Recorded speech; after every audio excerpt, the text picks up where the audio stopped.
Now, Cyclone Chido is also has devastated areas in northern Mozambique, affecting hundreds of thousands of people.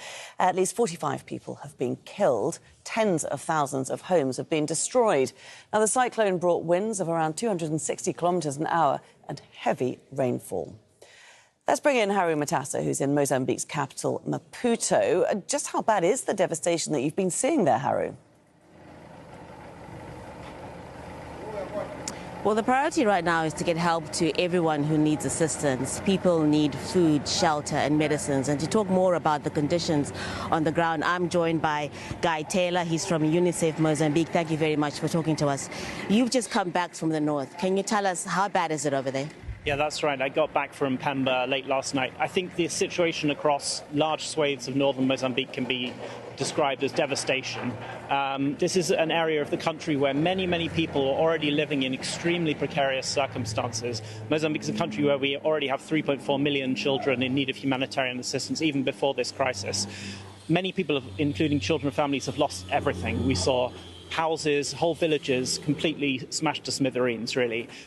So people need shelter. We're also very concerned about the risk of waterborne diseases. There's been a lot of rain. We have a risk of cholera, malaria, diarrhea. All of these are diseases which can be deadly to children within short spaces of time. So it's a very difficult situation for children, both the immediate impact but also the longer term loss of access to school, healthcare, other critical services which people need to stay healthy and well.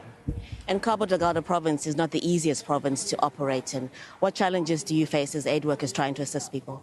Yeah, it's true. It's very difficult to access many communities there. The roads are bad. And as I said, people are already living in a very high state of vulnerability. People don't have access to clean water, sanitation. All of these things really exacerbate the risk and make the impacts of a storm like this all the more dangerous.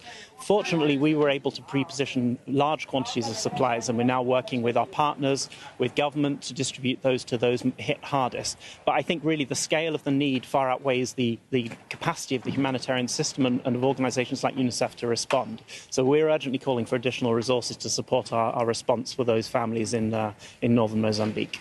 And then very briefly, if you may, Mozambique has always been hit year after year by cyclone after cyclone. What effect is climate change having on these communities? That's right.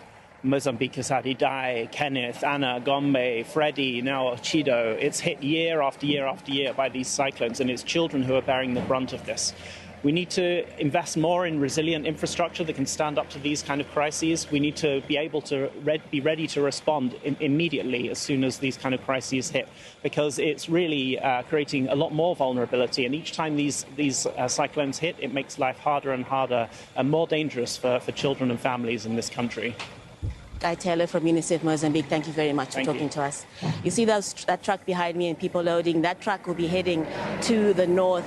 We are in the south, it's heading to the north. It's about a 4 or 5 hour day drive because the roads are bad. You're talking about more than 2,000 kilometers by road. It'll take a while for these supplies to get there, but at least things are going out. The question is those who still need help and waiting for help urgently, wish all these supplies get there as soon as possible.